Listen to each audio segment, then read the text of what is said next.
আমি তো ক্ষতিপূরণ দিব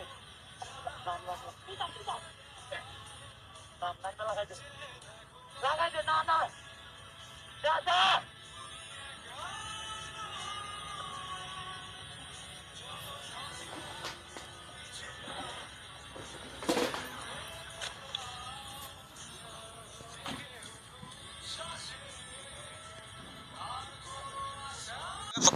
তাদেরকে বাঁচানোর জন্য কেউ এগিয়ে আসেনি। বন্ধু তার নিজের জীবন বাজি রেখে বন্ধুকে বাঁচিয়েছে। হাজারটা বন্ধু না থাকার চাইতে একটা প্রকৃত বন্ধু থাকাটাই উত্তম আপনার জীবনে, এটাই বাস্তব। বিপদে বন্ধুর পরিচয় যা আবারও প্রমাণ করলো আমাদের কুমিল্লার দুই ভাই। ঢাকা 300 ফিট হাইওয়েতে রাতের আধারে মোটরসাইকেল চলাকালীন অবস্থায় ডাকাতের ছিনতাইয়ের শিকার হয়। এত ট্রাক ড্রাইভার থাকার সত্ত্বেও তাদেরকে বাঁচানোর জন্য কেউ এগিয়ে আসেনি। বন্ধু তার নিজের জীবন বাজি রেখে বন্ধুকে বাঁচিয়েছে।